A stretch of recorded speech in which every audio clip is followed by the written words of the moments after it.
The Diaries of Samuel Pepys, read by Kenneth Branagh.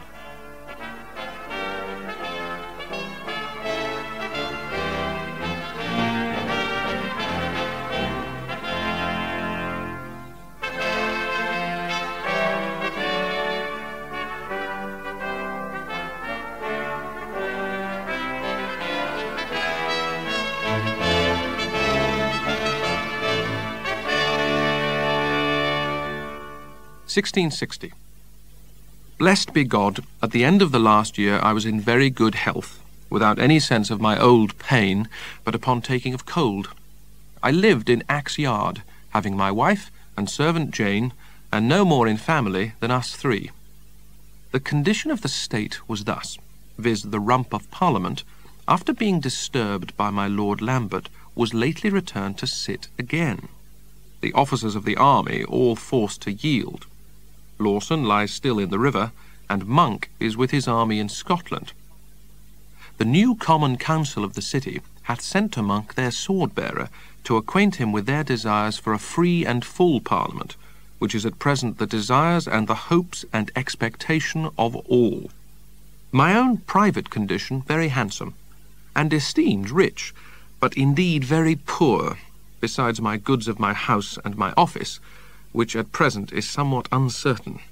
Mr. Downing, master of my office. January the 2nd. In the morning, before I went forth, old East brought me a dozen bottles of sack, and I gave him a shilling for his pains. Then I went to my Lord Sir Edward Montague's lodgings at Whitehall. Mr. Shepley, the steward, was drawing of sack in the wine cellar to send to other places as a gift from my lord. He told me that my lord had sent him orders to give me the dozen of bottles. Then I went to my office, where there was nothing to do. Then home, and having not eat anything but bread and cheese, my wife cut me a slice of brawn, which proves as good as ever I had any. So to bed, and my wife had a very bad night of it, through wind and cold. The 4th.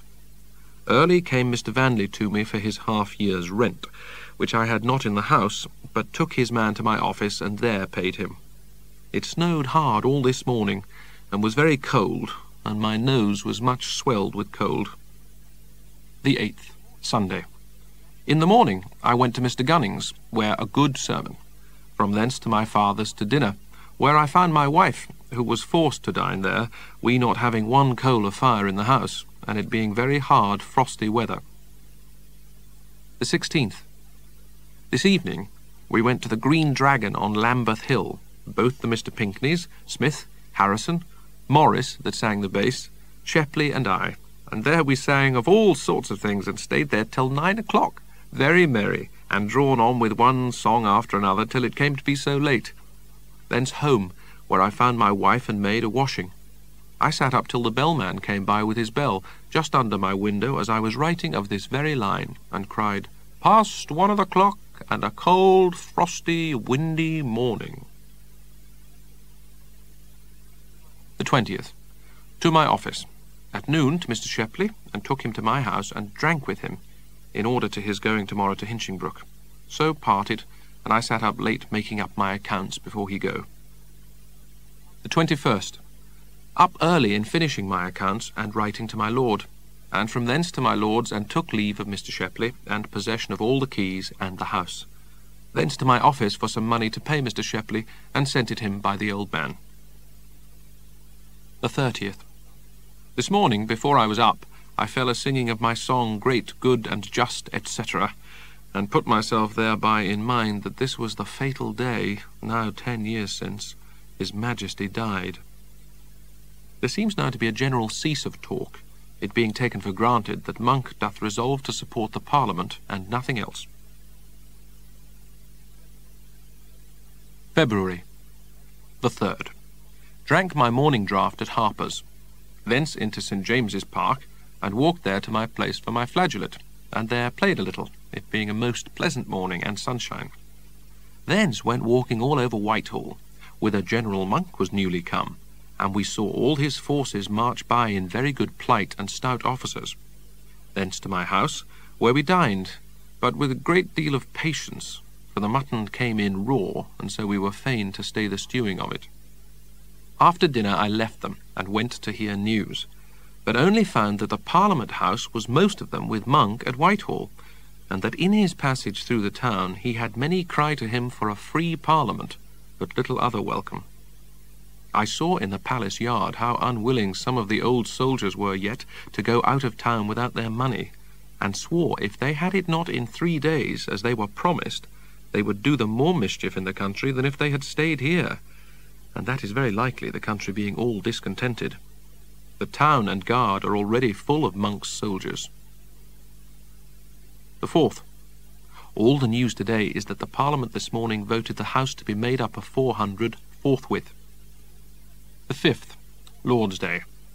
In the morning to Mr. Gunning, where a stranger, an old man, preached a good honest sermon upon what manner of love is this that we should be called the sons of God. To church again in the afternoon, and in Mrs. Turner's pew my wife took up a good black hood and kept it. The 7th. In the morning I went and drank my morning draught with my cousin Tom Pepys, the turner, and saw his house and shop. Mr. Moore told me that boys do now cry, "Kiss my Parliament," instead of "Kiss my arse," so great and general a contempt is the rump come to among all men, good and bad. The 11th. At noon I walked in the hall, where I heard the news of a letter from Monk, who was now going into the city again, and did resolve to stand for the sudden filling up of the house. And it was very strange how the countenance of men in the hall was all changed with joy in half an hour's time. So I went up to the lobby, where I saw the speaker reading of the letter. The House presently after rose, and appointed to meet again at 3 o'clock. I went then down into the hall, where I met with Mr. Chetwynd. Thence we took coach for the city to Guildhall, where the hall was full of people expecting Monk and Lord Mayor to come thither, and all very joyful. I saw Monk coming out of the chamber where he had been with the mayor and aldermen. But such a shout I never heard in all my life, crying out, "God bless your excellence!" The mayor and aldermen had offered him their own houses for himself and his officers, and that his soldiers would lack for nothing. And indeed I saw many people give the soldiers drink and money, and all along in the streets cried, "God bless them," and extraordinary good words. In Cheapside there were a great many bonfires, and bow bells, and all the bells in all the churches as we went home were a-ringing. Hence we went homewards, it being about 10 o'clock. But the common joy that was everywhere to be seen! The number of bonfires, there being 14 between St. Dunstan's and Temple Bar, and at Strand Bridge I could at one view tell 31 fires, in King Street 7 or 8, and all along burning and roasting and drinking for rumps, there being rumps tied upon sticks and carried up and down. The butchers at the Maypole in the Strand rang a peal with their knives when they were going to sacrifice their rump. On Ludgate Hill there was one turning of the spit that had a rump tied upon it, and another basting of it. At one end of the street you would think there was a whole lane afire, and so hot that we were fain to keep still on the further side merely for heat. Thence home, where my wife and I had some high words upon my telling her that I would fling the dog which her brother gave her out at the window if he pissed the house any more. The 21st. In the morning, going out, I saw many soldiers going towards Westminster, and was told that they were going to admit the secluded members again. So I to Westminster. They sat till noon, and at their coming out Mr. Crewe saw me and bid me come to his house, which I did, and he would have me dine with him, which I did, and he, very joyful, told me that the House had made General Monk a general of all the forces in England, Scotland, and Ireland. He advised me to send for my lord forthwith, and told me that there is no question but, if he will, he may now be employed again, and that the House doth intend to do nothing more than to issue writs and to settle a foundation for a free Parliament. Here, out of the window, it was a most pleasant sight to see the city from one end to the other with a glory about it. So high was the light of the bonfires, and so thick round the city, and the bells rang everywhere. The 29th. To my office, and drank at Will's with Mr. Moore, who told me how my lord is chosen general at sea by the council, and that it is thought that Monk will be joined with him therein. March. The 2nd. This morning I went early to my lord at Mr. Crewe's, where I spoke to him. Here were a great many, too, come to see him, as Secretary Thurlow, who is now by this Parliament chosen again Secretary of State. There were also General Monk's trumpeters to give my lord a sound of their trumpets this morning. Great is the talk of a single person to govern, and that it would now be Charles, George, or Richard again. Great also is the dispute now in the House in whose name the writ shall run for the next Parliament, and it is said that Mr. Prynne in open House said, in King Charles's.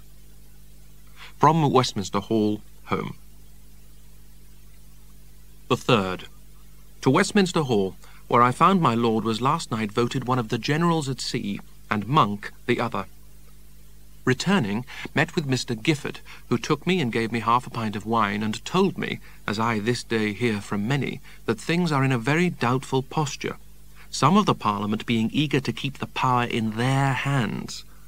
After I had left him, I met with Tom Harper, who took me to a place in Drury Lane where we drank. He talked hog-high that my Lord Protector would come in place again, which indeed is much discoursed of again. The 5th. To Westminster by water, only seeing Mr. Pinkney at his own house, where he showed me how he hath always kept the lion and unicorn in the back of his chimney bright, in expectation of the King's coming again. Great hopes of the King's coming again. To bed. The 6th. Shrove Tuesday. I called Mr. Shepley, and we both went up to my lord's lodgings at Mr. Crewe's, where he bade us to go to his home and get a fire against an hour after, which we did at Whitehall, whither he came. And after talking with him and I about his going to sea, he called me by myself to go along with him into the garden, where he asked me whether I could, without too much inconvenience, go to sea as his secretary. He told me that he should want one in that capacity at sea, that he might trust in. He told me also that he did believe the King would come in, and did discourse with me about it and about the affection of the people and city, at which I was full glad. Everybody now drinks the King's health without any fear, whereas before it was very private that a man dare do it. 12th. This day to the White Horse in King Street, where I got Mr. Biddle's horse to ride to Huntsmore to Mr. Bowyer's, where I found him and all well, and willing to have my wife come and board with them while I was at sea. Here I lay, and took a thing for my cold by Mrs. Bowyer's direction, viz., a spoonful of honey and a nutmeg scraped into it, and so take it into the mouth, which I found did do me much good. The 13th. It rained hard, and I got up early and got to London by 8 o'clock. At my lord's lodgings I spoke with him, who told me that I was to be secretary, and Creed to be deputy treasurer for the fleet. At night to Whitehall, where I met with Simons and Llewellyn, drank with them at Roberts's at Whitehall. Things seem very doubtful what will be the end of all, for the Parliament seems to be strong for the King, which the soldiers do all talk against. The 17th. This morning bade adieu in bed to the company of my wife. We rose, and I gave my wife some money to serve her for a time, and what papers of consequence I had. Then I left her to get her ready, and went to my lord's lodging at Mr. Crewe's. Here I had much business with my lord, and papers, great store, given me by my lord to dispose of. After that, with Mr. Moore, home to my house, and took my wife by coach to the Chequer in Holborn, where after we had drunk, etc., she took coach, and so farewell. Thence to my own house, where all things were put up into the dining-room and locked up. In the evening at the Admiralty, met my lord there, and got a commission for Williamson to be captain of the Harp frigate. The 18th. This day was very rainy all day. I rose early and went to the barber's, Gervas, in the palace yard, and was shaved by him. Then to my lord's lodging, where I found Captain Williamson, and gave him his commission to be captain of the Harp, and he gave me a piece of gold and 20 shillings in silver. The 23rd. Up early. Carried my lord's will in a black box to Mr. William Montague for him to keep for him. Then to the barber's, and to put on my cravat there. So to my lord again, who was almost ready to be gone, and had stayed for me. So after that my lord in Sir H. Wright's coach with Captain Isham, and Mr. Thomas, and John Crewe with him. And I and William Howe in a hackney to the Tower, where the barges stayed for us, my lord and the captain in one, and Howe and I, and Chaplain Ibbott and Mr. Burr in the other, to the long reach where the swift shore lay at anchor. As soon as my lord on board, the guns went off bravely from the ships, and a little while after comes the Vice-Admiral, Lawson, and seemed very respectful to my lord, and so did the rest of the commanders of the frigates that were thereabouts. I to the cabin allotted for me, which was the best that any had that belonged to my lord. I got out some things out of my chests for writing, and to work presently, Mr. Burr and I both. I supped at the deck table with Mr. Shepley. We were late, writing of orders for the getting of ships ready, etc. After that to bed. I slept very well, and the weather being good, I was not sick at all. The 30th. I was saluted in the morning with 2 letters from some that I had done a favour to, which brought me in each a piece of gold. This day, while my lord and we were at dinner, the Naseby came in sight towards us, and at last came to anchor close by us. After dinner my lord and many others went on board her, where everything was out of order, and a new chimney made for my lord in his bedchamber, which he was much pleased with. April. The 1st, Lord's Day. This day Captain Guy came on board from Dunkirk, who tells me that the king will come in, and that the soldiers at Dunkirk do drink the king's health in the streets.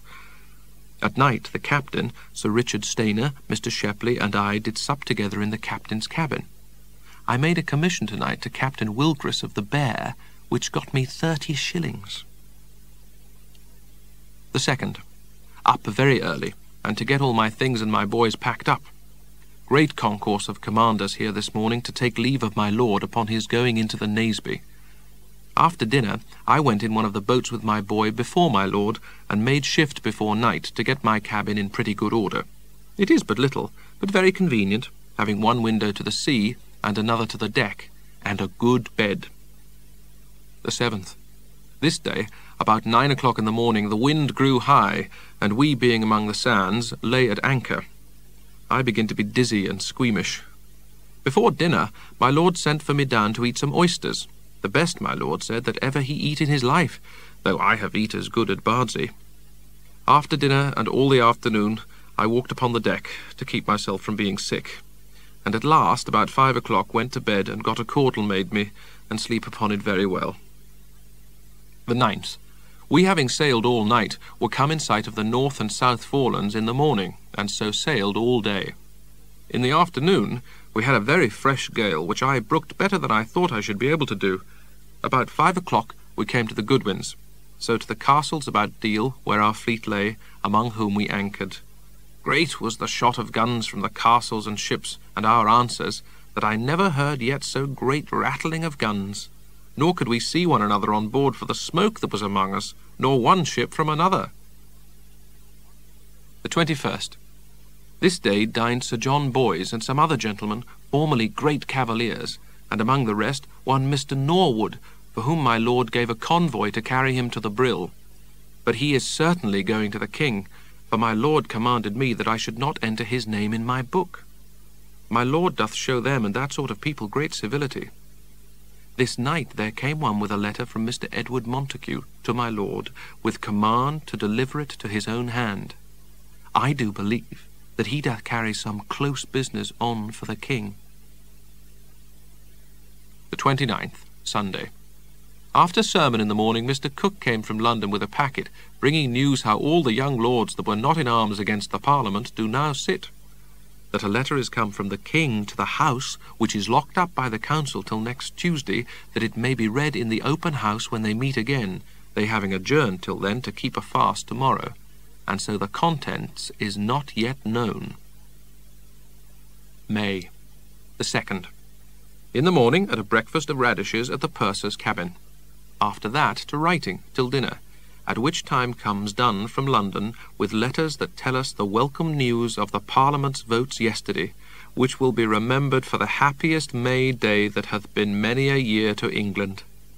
The king's letter was read in the House, wherein he submits himself and all things to them, as to an act of oblivion to all, unless they shall please to accept any, as to the confirming of the sales of the king's and church lands, if they see good, The House, upon reading the letter, order £50,000 to be forthwith provided to send to His Majesty for his present supply, and a committee chosen to return an answer of thanks to His Majesty for his gracious letter, and in all this not so much as one no. Upon notice made from the Lords to the Commons of their desire that the Commons would join with them in their vote for King, Lords and Commons, the Commons did concur. Everybody seems to be very joyful in the business, insomuch that our sea commanders now begin to say so too, which a week ago they would not do. And our seamen, as many as have money or credit for drink, did do nothing else this evening. The 3rd. This morning my Lord showed me the King's declaration and his letter to the 2 generals to be communicated to the fleet. The contents of the letter are his offer of grace to all that will come in within 40 days, only excepting them that the Parliament shall hereafter accept. That the sale of lands during these troubles and all other things shall be left to the Parliament, by which he will stand.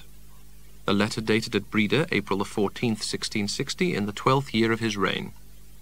Upon the receipt of it this morning from General Monk, my Lord summoned a council of war, and in the meantime did dictate to me how he would have the vote ordered, which he would have this council pass. Which done, the commanders all came on board, and the council sat in the captain's stateroom, the first council of war that hath been in my time, where I read the letter and declaration. And while they were discoursing upon it, I pretended to draw up a vote, which being offered, they passed. Not one man seemed to say no to it, though I am confident many in their hearts were against it. After this was done, I went up to the quarter-deck with my lord and the commanders, and there read both the papers and the vote, which done, and demanding their opinion, the seamen did all of them cry out, "God bless King Charles," with the greatest joy imaginable. That being done, Sir Richard Stainer, who had invited us yesterday, took all the commanders and myself on board his ship to dinner, where, dinner not being ready, I went with Captain Hayward to the Plymouth and Essex, and did proclaim the news there, and returned, where very merry at dinner. After dinner, to the rest of the ships quite through the fleet, which was a very brave sight, to visit all the ships and to be received with the respect and honour that I was on board them all. And much more, to see the great joy that I brought to all men, not one through the whole fleet showing the least dislike of the business. In the evening, as I was going on board the Vice-Admiral's ship, the General began to fire his guns, which he did all that he had in the ship, and so did all the rest of the commanders, which was very gallant, and to hear the bullets go hissing over our heads as we were in the boat. This done, and finished my proclamation, I returned to the Naseby, where my lord was much pleased to hear how all the fleet took it, and in a transport of joy showed me a private letter of the King's to him, and another from the Duke of York, in such familiar style as to their common friend, with all kindness imaginable. And I found by the letters, and so my lord told me too, that there hath been many letters sped between them for a great while, and I perceive unknown to Monk. The King speaks of his being courted to come to the Hague, but doth desire my lord's advice whether to come to take ship, and the Duke offers to learn the seaman's trade of him in such familiar words as if Jack Cole and I had writ them. This was very strange to me, that my lord should carry all things so wisely and prudently as he doth, and I was overjoyful to see him in so good condition, and he did not a little please himself to tell me how he had provided for himself so great a hold in the King. The 6th, Lord's Day. This morning my lord writ a letter to the King, and gave it to me to carry privately to Sir William Compton on board the Assistance, which I did, and after a health to his Majesty on board there, I left them under sail for Breda. The 8th, all the morning busy. After dinner, my lord and we at ninepins. I lost 9 shillings. My letters today tell me how it was intended that the King should be proclaimed today in London with a great deal of pomp. I have also news who they are that are chosen of the Lords and Commons to attend the King, and also the whole story of what we did the other day in the fleet at reading the King's declaration, and my name at the bottom of it. The 10th.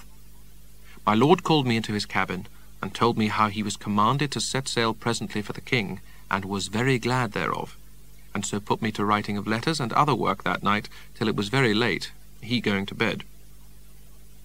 The 11th. Up very early in the morning, and so about a great deal of business in order to our going hence today. This morning we began to pull down all the state's arms in the fleet, having first sent to Dover for painters and others to come to set up the king's.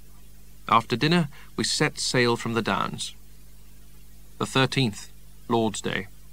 Trimmed in the morning, after that to the quarter-deck, upon which the tailors and painters were at work, cutting out of some pieces of yellow cloth into the fashion of a crown and CR, and put it upon a fine sheet, and that into the flag instead of the state's arms. The 14th. In the morning, when I waked and rose, I saw myself out of the scuttle, close by the shore, which afterwards I was told to be the Dutch shore. The Hague was clearly to be seen by us, and by Mr. North and Dr. Clark went to kiss the Queen of Bohemia's hands from my lord, with a dozen of attendants from on board to wait on them. The 16th.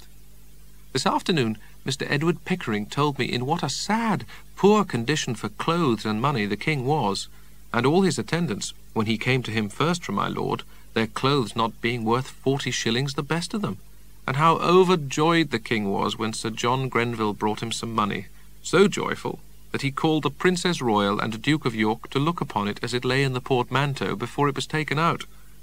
My lord told me, too, that the Duke of York is made High Admiral of England. The 22nd. News brought that the 2 dukes are coming on board, which by and by they did, in a Dutch boat, the Duke of York in yellow trimming, the Duke of Gloucester in grey and red. My lord went in a boat to meet them, the captain, myself, and others standing at the entering port.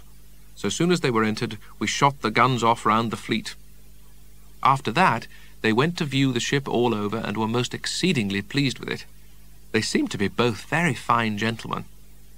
After that done, upon the quarter-deck table under the awning, the Duke of York and my lord, Mr. Coventry, and I spent an hour at allotting to every ship their service in their return to England, which having done, they went to dinner, where the table was very full. The 2 dukes at the upper end, my Lord Opdam next on one side, and my lord on the other. After dinner, the dukes and my lord to see the vice and rear admiral, and I in a boat after them. After that done, they made to the shore in the Dutch boat that brought them. News is sent us that the king is on shore, so my lord fired all his guns round twice, and all the fleet after him, which in the end fell into disorder, which seemed very handsome. The gun over against my cabin I fired myself to the king, which was the first time that he hath been saluted by his own ship since this change, but holding my head too much over the gun, I have almost spoiled my right eye. Nothing in the world but going of guns almost all this day. The 23rd. In the morning came infinite of people on board from the king to go along with him. My lord, Mr. Crewe, and others go on shore to meet the king as he comes off from shore, where, Sir Richard Stainer bringing his Majesty into the boat, I hear that his Majesty did with a great deal of affection kiss my lord upon his first meeting. The king, with the 2 dukes, the Queen of Bohemia, Princess Royal, and Prince of Orange, came on board, where I, in their coming in, kissed the king's, queen, and princess's hands, having done the other before. Infinite shooting off of the guns, and that in a disorder on purpose, which was better than if it had been otherwise. After dinner, the king and duke altered the name of some of the ships, viz. the Naseby into Charles, etc. That done, the Queen, Princess Royal, and Prince of Orange took leave of the king, and the Duke of York went on board the London, and the Duke of Gloucester the Swiftsure, which done we weighed anchor, and with a fresh gale and most happy weather we set sail for England. All the afternoon the king walking here and there, up and down, quite contrary to what I thought him to have been, very active and stirring. Upon the quarter-deck he fell in discourse of his escape from Worcester, where it made me ready to weep to hear the stories that he told of his difficulties that he had passed through, as his travelling 4 days and 3 nights on foot, every step up to the knees in dirt, with nothing but a green coat and a pair of country breeches on, and a pair of country shoes, that made him so sore all over his feet that he could scarce stir. His sitting at table at one place, where the master of the house, that had not seen him in 8 years, did know him but kept it private. when at the same table there was one that had been of his own regiment at Worcester, could not know him, but made him drink the king's health, and said that the king was at least 4 fingers higher than he. In another place at his inn, the master of the house, as the king was standing with his hands upon the back of a chair by the fireside, he kneeled down and kissed his hand privately, saying that he would not ask him who he was, but bid God bless him whither that he was going. The 25th. By the morning we were come close to the land, and everybody made ready to get on shore. The king and the 2 dukes did eat their breakfast before they went, and there being set some ship's diet before them, only to show them the manner of the ship's diet, they eat of nothing else but peas and pork and boiled beef. I spoke with the Duke of York about business, who called me Pepys by name, and upon my desire did promise me his future favour. About noon the king went in my lord's barge with the 2 dukes. Our captain steered, and my lord went along with him. I went, and one of the king's footmen, with a dog that the king loved, which shit in the boat, which made us laugh, and me think that a king and all that belong to him are but just as others are, went in a boat by ourselves, and so got on shore when the king did, who was received by General Monk with all imaginable love and respect at his entrance upon the land at Dover. Infinite the crowd of people, and the gallantry of the horsemen, citizens, and noblemen of all sorts. The mayor of the town came and gave him his white staff, the badge of his place, which the king did give him again. The mayor also presented him from the town a very rich Bible, which he took and said it was the thing that he loved above all things in the world. A canopy was provided for him to stand under, which he did, and talked a while with General Monk and others, and so into a stately coach there set for him, and so away straight through the town toward Canterbury.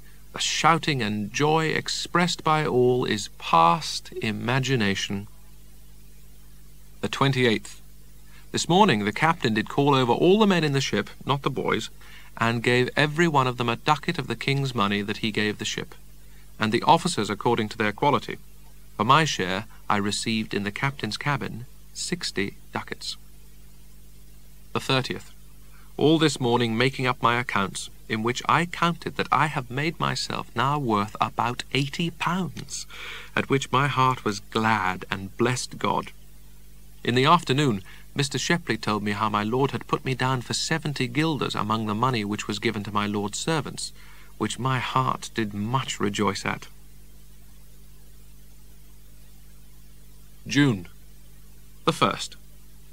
At night Mr. Cook comes from London with letters, leaving all things there very gallant and joyful, and brought us word that the Parliament had ordered the 29th of May, the King's birthday, to be for ever kept as a day of thanksgiving for our redemption from tyranny and the King's return to his government, he entering London that day. The 2nd. Being with my lord in the morning about business in his cabin, I took occasion to give him thanks for his love to me in the share that he had given me of his Majesty's money and the Duke's. He told me that he hoped to do me a more lasting kindness, if all things stand as they are now between him and the King, and says, "We must have a little patience, and we will rise together." The 8th. Out early, took horse at Deal, came to Canterbury, dined there. I saw the Minster and the remains of Becket's tomb. Came to Gravesend. A good handsome wench I kissed, the first that I have seen a great while. Supped with my lord. The 9th. By boats to London. 6 boats. Landed at the Temple. To Mr. Crewe's. To my father's, and put myself into a handsome posture to wait upon my lord. Dined there. To Whitehall with my lord and Mr. Edward Montague. Found the King in the park. There walked. Gallantry great. To William Howe till 10 at night. Back and to my father's. The 10th. Whit Sunday. At my father's found my wife. After dinner, my wife and I to walk in Lincoln's Inn walks. After prayers, she home, and I to my lord. Stayed there, and so to my father's, where I met Mr. Fairbrother. To bed with my wife. The 18th. To my lord, where much business and some hopes of getting some money thereby. With him to the Admiralty, and so to my lord's lodgings, where he told me that he did look after the place of the Clerk of the Acts for me. so to Mr. Crewe's and my father's, and to bed. My wife went this day to Huntsmore for her things, and I was very lonely all night. The 27th, with my lord to the Duke, where he spoke to Mr. Coventry to dispatch my business of the Acts, in which place everybody gives me joy, as if I were in it, which God send. The 28th. My brother Tom came to me with patterns to choose for a suit. I paid him all to this day, and did give him £10 upon account. To Mr. Coventry, who told me that he would do me all right in my business. To Sir George Downing, the first visit I have made him since he came. He is so stingy a fellow, I care not to see him. I quite cleared myself of his office, and did give him liberty to take anybody in. The 29th. Up and to Whitehall, where I got my warrant from the Duke to be Clerk of the Acts. I was told by Mr. Hutchinson of the Admiralty that Mr. Barlow, my predecessor Clerk of the Acts, is yet alive, and coming up to town to look after his place, which made my heart sad a little. At night told my lord thereof, and he bade me to get possession of my patent, and he would do all that could be done to keep him out.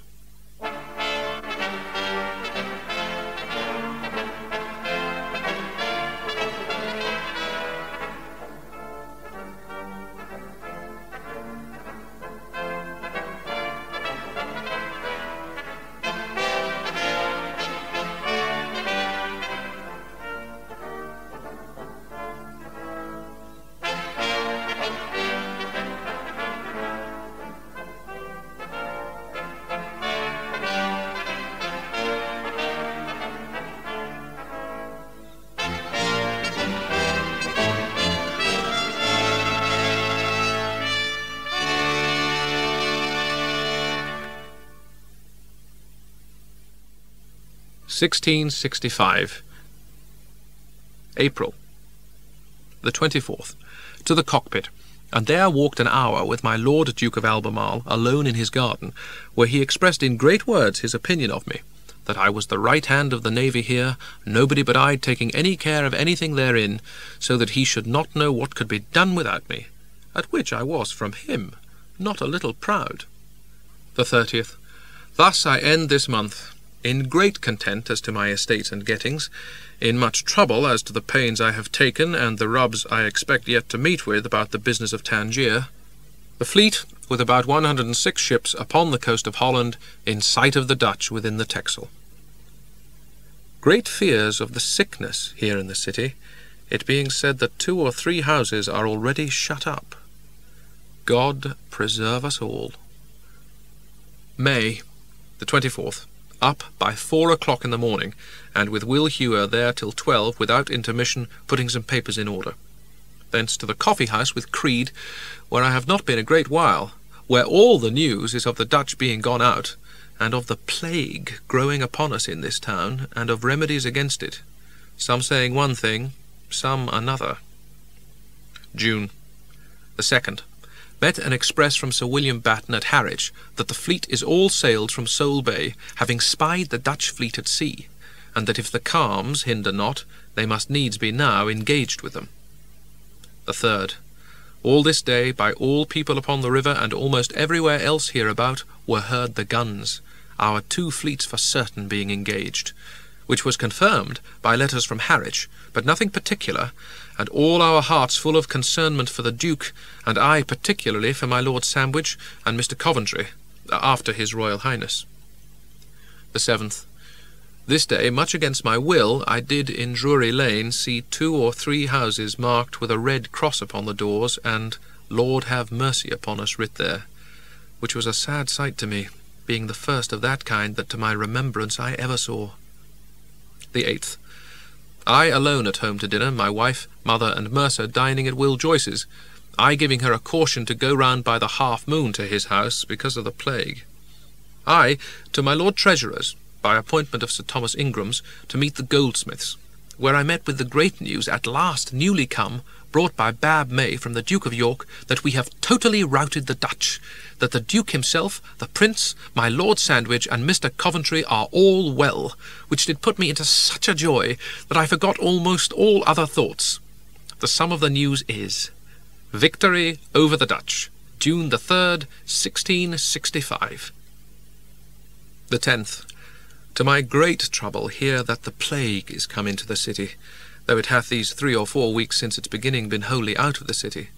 But where should it begin but in my good friend and neighbour's, Dr. Burnet, in Fenchurch Street, which on both points troubles me mightily. The 11th. Lord's Day. Comes my new suit of coloured farindon, which my wife puts me out of love with, which vexes me. But I think it is only my not being used to wear colours, which makes it look a little unusual upon me. At noon, I out of doors a little to show forsooth my new suit, and back again, and in going saw poor Dr. Burnet's door shut. But he hath, I hear, gained great goodwill among his neighbours, for he discovered it himself first, and caused himself to be shut up of his own accord, which was very handsome. The 15th. Down to Deptford and Woolwich, my boy and I. At Woolwich, discoursed with Mr. Sheldon about my bringing my wife down for a month or 2 to his house, which he approves of, and I think will be very convenient. The town grows very sickly, and people be afeard of it. They're dying this last week of the plague, 112, from 43 the week before, whereof 1 in Fenchurch Street and 1 in Broad Street by the Treasurer's office. The 17th. It struck me very deep this afternoon, going with a hackney coach from my Lord Treasurer's down Holborn. The coachman I found to drive easily, and at last stood still, and came down hardly able to stand, and told me that he was suddenly struck very sick, and almost blind, he could not see.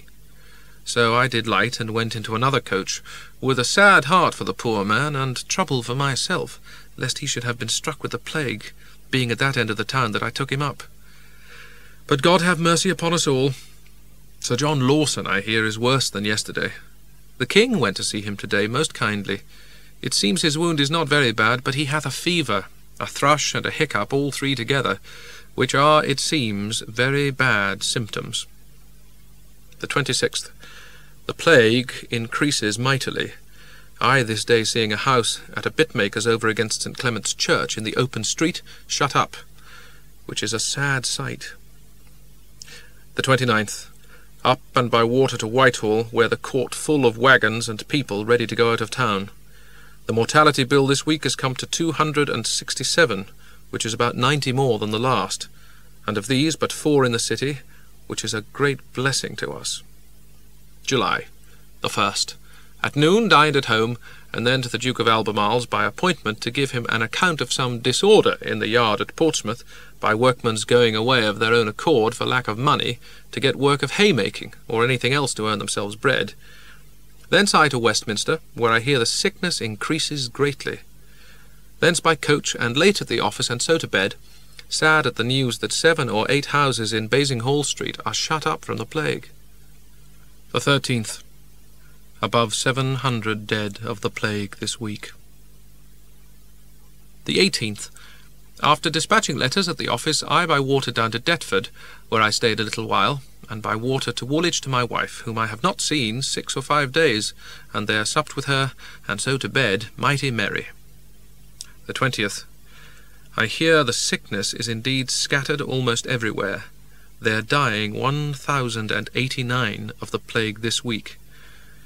My Lady Carteret did this day give me a bottle of plague water to take home with me. The 26th. The sickness is got into our parish this week, and is got indeed everywhere, so that I begin to think of setting things in order, which I pray God enable me to put, both as to soul and body. The 27th. Called up at 4 o'clock, up and to my preparing some papers for Hampton Court, and so by water to Vauxhall, and there Mr. Gordon's coach took me up, and by I took up him, and so both thither, a brave morning to ride in, and good discourse with him. So dispatched all my business, having assurance of continuance of all hearty love from Sir William Coventry, as he now is, and so we stayed, and saw the King and Queen set out towards Salisbury, and after them the Duke and Duchess, whose hands I did kiss. They gone, we with great content took coach again. At home met the weekly bill, where above 1,000 increase in the bill, and of them in all about 1,700 of the plague, which hath made the officers this day resolve of sitting at Deptford, which puts me to some consideration what to do. The 28th. Up betimes and down to Deptford, where, after a little discourse with Sir George Carteret, who is much displeased with the order of our officers yesterday to remove the office to Deptford, set out with my lady all alone with her with 6 horses to Dagenham, going by water to the ferry. But, Lord, to see in what fear all the people here do live would make one mad. They are afeard of us that come to them, insomuch that I am troubled at it and wish myself away. But some cause they have, for the chaplain, with whom but a week or 2 ago we were here mighty high disputing, is since fallen into a fever and dead, being gone hence to a friend's a good way off, a sober and healthful man. The 30th, Lord's Day. Up, and in my nightgown, cap, and neckcloth, undressed all day long, lost not a minute, but in my chamber setting my Tangier accounts to rights, to my very heart's content. Not only that it is done, but I find everything right, and even beyond what, after so long neglecting them, I did hope for. The Lord of heaven be praised for it. It was a sad noise to hear our bell to toll and ring so often to-day, either for deaths or burials. I think 5 or 6 times. So to bed, fearing I've got some cold sitting in my loose garment all this day. August. The 8th. Up and to the office, where all the morning we sat. At noon I home to dinner alone, and after dinner to the Duke of Albemarle's about some business. The streets mighty empty all the way now, which is a sad sight, and to Westminster Hall, where talking, hearing very sad stories from Mrs. Mumford among others, of Mrs. Mitchell's son's family, and poor Will that used to sell us ale at the hall door, his wife and 3 children dead, all, I think, in a day. So home through the city again, wishing I may have taken no ill in going. But I will go, I think, no more thither. The 11th. Up and all day long finishing and writing over my will twice for my father and my wife. Then to the Exchequer about striking new tallies, and I find the Exchequer, by proclamation, removing to Nonsuch. Back again, and at my papers and putting up my books into chests, and settling my house and all things in the best and speediest order I can, lest it should please God to take me away or force me to leave my house. The 12th. The people die so that now it seems they are fain to carry the dead to be buried by daylight, the nights not sufficing to do it in. And my Lord Mayor commands people to be within at 9 at night, all, as they say, that the sick may have liberty to go abroad for air. I am told that a wife of one of the grooms at court is dead at Salisbury, so that the King and Queen are speedily to be all gone to Wilton. God preserve us. The 15th. Up by 4 o'clock and walked to Greenwich, where called at Captain Cox, and to his chamber, he being in bed, where something put my last night's dream into my head, which I think is the best that ever was dreamed, which was that I had my Lady Castlemaine in my arms, and was admitted to use all the dalliance I desired with her, and then dreamed that this could not be awake, but that it was only a dream. But that since it was a dream, and that I took so much real pleasure in it, what a happy thing it would be, if when we are in our graves, as Shakespeare resembles it, we could dream, and dream but such dreams as this, that then we should not need to be so fearful of death as we are in this plague time. The 19th. Slept till 8 o'clock, and then up and met with letters from the King and Lord Arlington for the removal of our office to Greenwich. The 25th. This day I am told that Dr. Burnett, my physician, is this morning dead of the plague, which is strange, his man dying so long ago, and his house this month open again. Now himself dead. Poor unfortunate man. The 28th.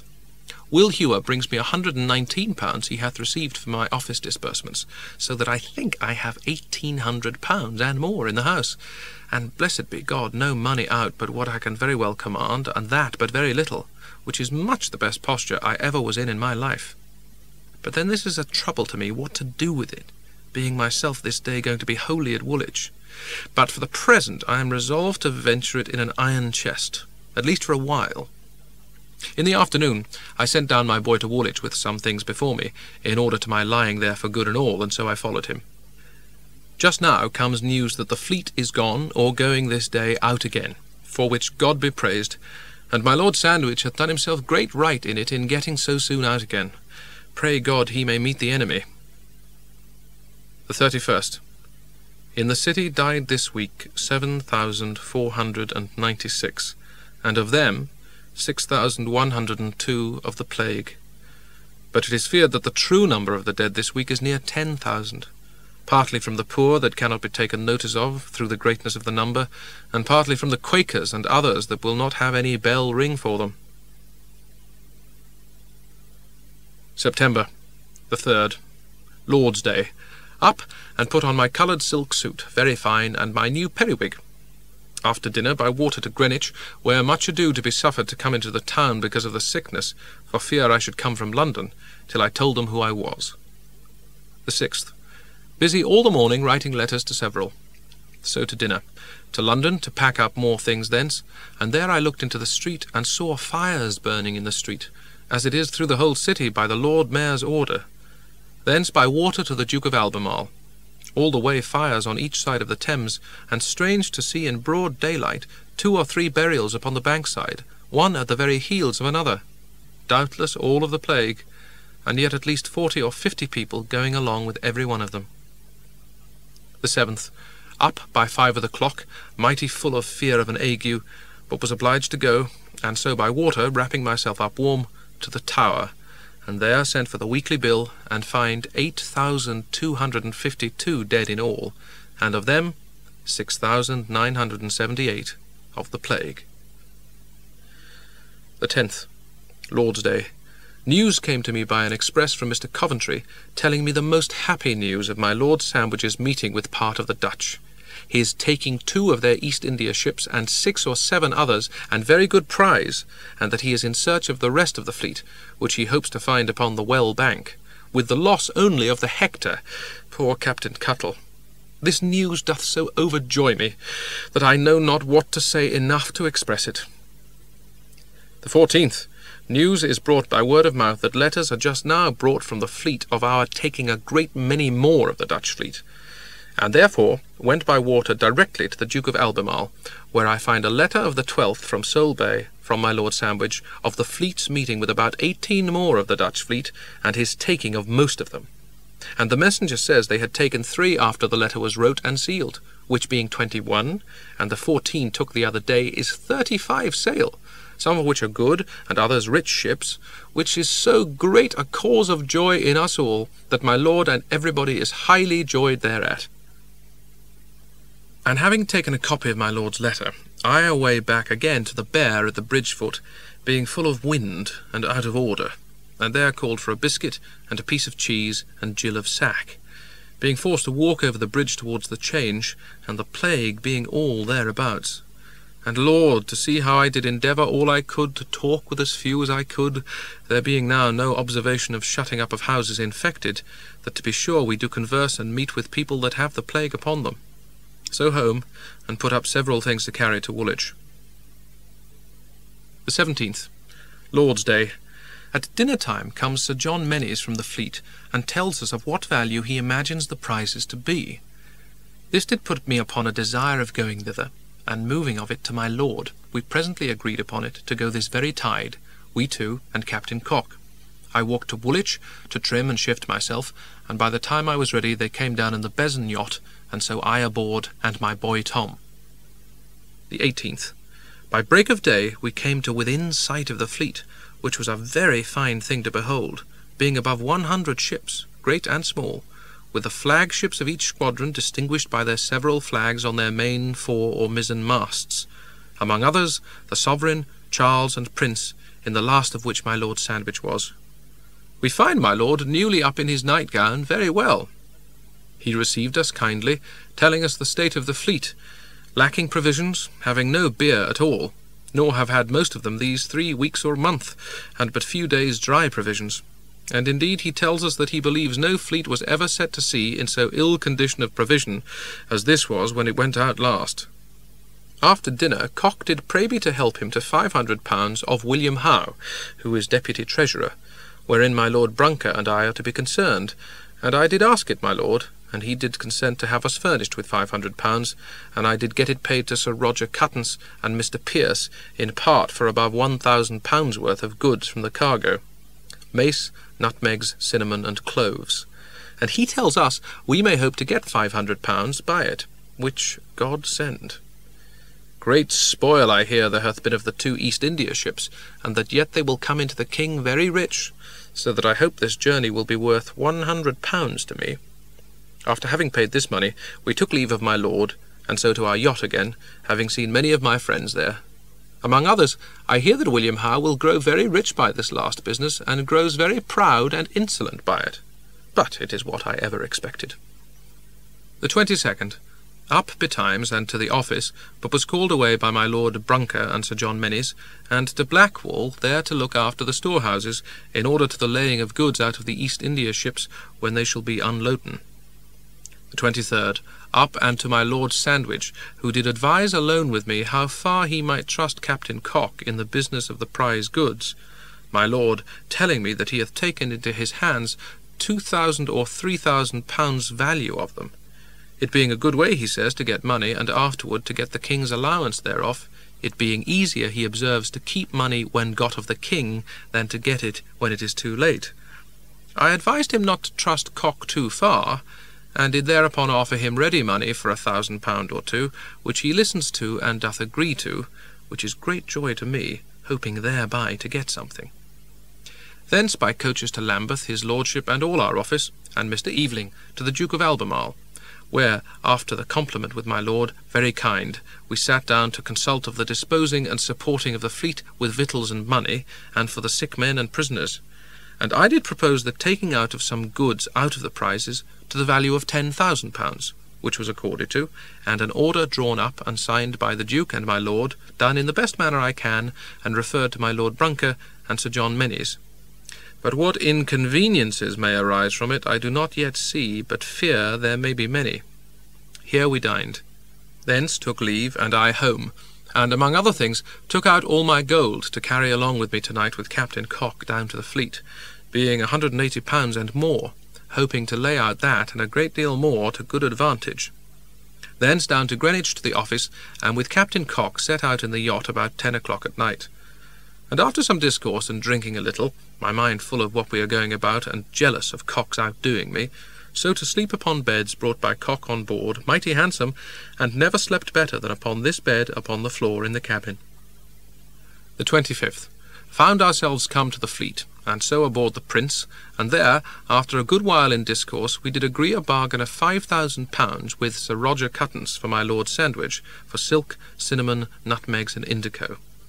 Anon to Sir William Penn, where I found them, and his lady and daughter, and many commanders at dinner. And after dinner Sir William Penn made a bargain with Cock for 10 bales of silk at 16 shillings per pound, which, as Cock says, will be a good penn'orth. And so away to the Prince, and presently comes my lord on board from Greenwich, with whom, after a little discourse about his trusting of Cock, we parted and to our yacht. But it being calm, we, to make haste, took our wherry towards Chatham. We went to the Crown Inn at Rochester, and there to supper, and in our clothes to bed. The 26th. Up by 5 o'clock, and got post-horses, and so set out for Greenwich, calling and drinking at Dartford. Being come to Greenwich, and shifting myself, I to the office, from whence by and by down to Woolwich, where I have not lain with my wife these 8 days, I think, or more. After supper, and telling her my mind about my trouble in what I have done as to buying of these goods, we to bed. The 27th. Up and to the Duke of Albemarle by Lambeth, who was in a mighty pleasant humour. Here I saw this week's bill of mortality, wherein, blessed be God, there is above 1,800 decrease, being the first considerable decrease we have had. Back again to the office, whither comes unexpectedly Captain Cock, who hath brought one parcel of our goods by waggons, put them at his friend's, Mr. Glanville's, and there they are safe.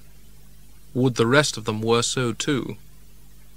In discourse we came to mention my profit, and he offers me £500 profit clear, and I demand £600 for my certain profit. The 30th. Up and to the office, where busy all the morning. The great burden we have upon us at this time at the office is the providing for prisoners and sick men that are recovered, they lying before our office doors all night and all day, poor wretches. Having been on shore, the captains won't receive them on board for fear of the plague, and other ships we have not to put them on, nor money to pay them off or provide for them. God remove this difficulty. October, the 1st, Lord's Day. Called up about 4 o'clock, and so dressed myself, and so on board the Besom. We breakfasted betimes, and came to the Fleet about 2 o'clock in the afternoon, having a fine day and a fine wind. My lord received us mighty kindly. He did assure me that he had written to the king and duke about these prize goods, and told me that they did approve of what he had done, and that he would own what he had done, and would have me to tell all the world so, and did under his hand give Cock and me his certificate of our bargains, and giving us full power of disposal of what we have so bought. This doth ease my mind, and makes my heart lighter by £100 than it was before. So after supper, Captain Cock and I and Temple on board the Besom, and there to cards for a while, and so to sleep. The 2nd. We having sailed all night, and I do wonder how they in the dark could find the way, we got by morning to Gillingham, and thence by horse and boat, and about 8 o'clock got to Woolwich. The 5th. Down by water to Deptford, and there to my Valentine's. Round about and next door on every side is the plague, but I did not value it, but there did what I would con Ella, and so away. The bill, blessed be God, is less this week by 740 of what it was the last week. Being come to my lodging, I got something to eat, having eat little all the day, and so to bed. The 7th. Up and to the office along with Mr. Child, whom I sent for to discourse about the victualling business, who will not come into partnership, no more will Captain Beckford, but I do find him a mighty understanding man, and one I will keep a knowledge of. Did business at the office, where very late, very busy, but most of all when at night comes 2 waggons from Rochester with more goods from Captain Cock, and in housing them at Mr. Tooker's lodgings comes 2 of the customs house to seize them, and did seize them, but I showed them my transire. However, after some heat and angry words, we locked them up, and sealed up the key, and did give it to the constable to keep till Monday, and so parted. Talking with him in the highway, comes close by the bearers with a dead corpse of the plague. But, Lord, to see what familiarity is, that I am almost come to think nothing of it. The 8th. Lord's Day. Up, and after being trimmed to the office, with an eye upon a letter from the Duke of Albemarle to me to order as many ships forth out of the river as I can presently, to join to meet the Dutch, had ordered all the captains of the ships in the river to come to me. I did some business with them, and I think, of 22 ships, we shall make shift to get out 7. God help us, men being sick, or provisions lacking. The 11th.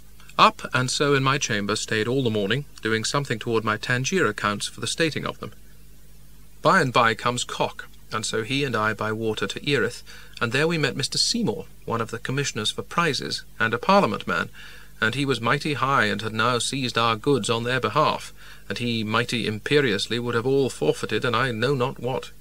It growing late, took my leave, and so against tide and in the dark, and very cold weather, to Woolwich. The 12th. Called up before day, and so I dressed myself, and down, it being horrid cold, by water to my Lord Brunker's ship, who advised me to do so, and it was civilly to show me what the king had commanded about the prize goods, to examine most severely all that had been done in the taking out any, with or without order, without respect to my Lord Sandwich at all, and find him examining one man. And I do find that extreme ill use was made of my lord's order, for they did toss and tumble and spoil and break things in hold, to a great loss and shame, to come at the fine goods, and did take a man that knew where the fine goods were, and did this over and over again for many days, Sir William Berkeley being the chief hand that did it. But others did the like at other times, and they did say in doing it that my Lord Sandwich's back was broad enough to bear it. Having learned as much as I could, which was that the king and duke are very severe on this point, whatever order they before had given my lord in approbation of what he had done, I took leave and by water, very cold, and to Woolwich. Captain Cock tells me that he hath cajoled with Seymour, who will be our friend, but that above all, Seymour tells him that my Lord Duke did show him today an order from court for having all respect paid to the Earl of Sandwich, and what goods had been delivered by his order, which doth overjoy us, and that tomorrow our goods shall be weighed, and he doubts not possession tomorrow or next day. Good news this week that there are about 600 less dead of the plague than the last. The 16th. Upon the exchange, which is very empty, God knows, and but mean people there. The news for certain that the Dutch are come with their fleet before Margate, and some men were endeavouring to come on shore when the post came away, perhaps to steal some sheep. Thence I walked to the Tower. But, Lord, how empty the streets are, and melancholy, so many poor sick people in the streets, full of sores, and so many sad stories overheard as I walk, everybody talking of this dead and that man sick, and so many in this place and so many in that. Much talk there is that we shall certainly fall out with France at this time, together with the Dutch, which will find us work. The 19th. My business of the victualling goes on as I would have it, and now my head is full of how to make some profit of it to myself or people. To that end, when I came home, I wrote a letter to Mr. Coventry, offering myself to be the Surveyor General, and am apt to think he will assist me in it, but I do not set my heart much on it, though it would be a good help. The 25th. Up and to my Lord Sandwich's, where several commanders, of whom I took the state of all their ships, and of all could find not above 4 capable of going out. The truth is, the want of victuals being the whole overthrow of this year, both at sea, and now at the Nore here and Portsmouth, where all the fleet lies. By and by comes down my lord, and then he and I an hour together alone upon private discourse. He tells me that Mr. Coventry and he are not reconcilable, but declared enemies.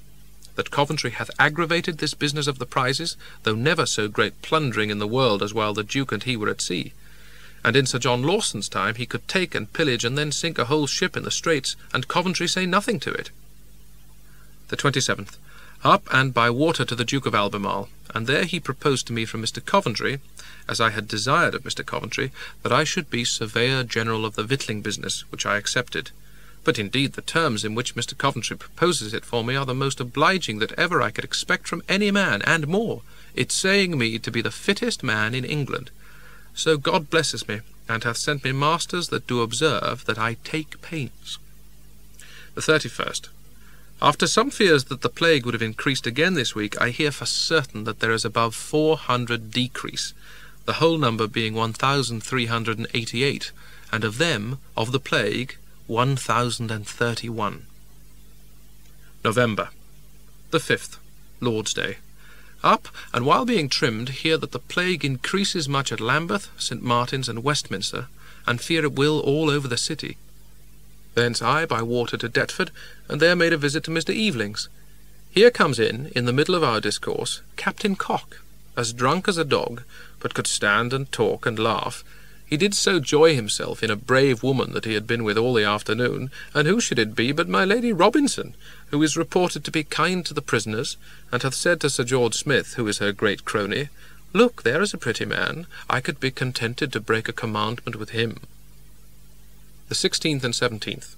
Up and took horse and rode to Erith, where made a little visit to Madam Williams, who did give me information of William Howe's having bought 8 bags of precious stones, taken from about the Dutch Vice-Admiral's neck, of which there were 8 diamonds, which cost £4,000 sterling in India, and hoped to have made £12,000 here for them, and that this is told by one that sold him one of the bags, which hath nothing but rubies in it, which he hath for 35 shillings, and that it will be proved he hath made £125 of one stone that he bought. This she desired, and I resolved I would give my Lord Sandwich notice of. The 22nd. I heard this day that Mr. Harrington is not dead of the plague, as we believed, at which I was very glad, but most of all to hear that the plague is come very low, that is, the whole under 1,000, and the plague 600 and odd, and great hopes of a further decrease, because of this day's being a very exceeding hard frost, and continues freezing. The 23rd. Up betimes, and so being trimmed, I to get papers ready against Sir Hugh Cholmondeley, come to me by appointment, he being newly come over from Tangier. He did by and by come, and we settled all matters about his money, and he is a most satisfied man in me, and doth declare his resolution to give me £200 per annum. My Lord Sandwich is gone from the fleet yesterday toward Oxford. The 30th. Great joy we have this week in the weekly bill, it being come to 544 in all, and but 333 of the plague, so that we are encouraged to get back to London as soon as we can. And my father writes as great news of joy to them, that he saw York's waggon go again this week to London, and was full of passengers, and tells me that my Aunt Bell hath been dead of the plague these 7 weeks. December the 2nd. Up and discoursing with my wife, who is resolved to go to London for good and all this day. We did agree upon giving Mr. Sheldon £10 and Mrs. Barb 2 pieces, and so I left her to go down thither to fetch the rest of the things and pay him the money, and so I to the office, where very busy. The 4th. by water to London and to the Change, and up and down about several businesses, and home to my house at the office, where my wife had got a dinner for me, and it was a joyful thing for us to meet here, for which God be praised. The 6th, up betimes, it being fast day, and by water to the Duke of Albemarle, who came to town from Oxford last night. He surprises me with the news that my Lord Sandwich goes ambassador to Spain speedily, though I know not whence this arises. The 30th, up and to the office. At noon home to dinner, and all the afternoon to my accounts again, and there find myself to my great joy a great deal worth above £4,000, for which the Lord be praised, and is principally occasioned by my getting £500 of cock for my profit in his bargains of prize goods, and from Mr. Gordon's making me a present of £500 more when I paid him £8,000 for Tangier. The 31st. Thus ends this year to my great joy in this manner. I have raised my estate from £1,300 in this year to £4,400. I have got myself greater interest, I think, by my diligence, and my employments increased by that of treasurer for Tangier and surveyor of the victuals. It is true we have gone through great melancholy because of the great plague, and I put to great charges by it, keeping my family long at Woolwich, and myself and another part of my family, my clerks, at my charge at Greenwich, and a maid at London. But I hope the King will give us some satisfaction for that. But now the plague is abated almost to nothing, and I intending to get to London as fast as I can, my family, that is, my wife and maids, having been there these 2 or 3 weeks. The Dutch war goes on very ill, by reason of lack of money. The great evil of this year, and the only one indeed, is the fall of my Lord of Sandwich, whose mistake about the prizes hath undone him, I believe, as to interest at court, though sent ambassador into Spain, which he is now fitting himself for. But the Duke of Albemarle goes with the Prince to sea next year, and my Lord very meanly spoken of, and indeed his miscarriage about the prize goods is not to be excused, to suffer a company of rogues to go away with 10 times as much as himself, and the blame of all to be deservedly laid upon him. My whole family hath been well all this while, and all my friends I know of, saving my Aunt Bell, who is dead, and some children of my cousin Sarah's, of the plague. But many, of such as I know very well, dead. Yet to our great joy, the town fills apace, and shops begin to be open again. Pray God continue the plague's decrease, for that keeps the court away from the place of business, and so all goes to rack as to public matters, they at this distance not thinking of it.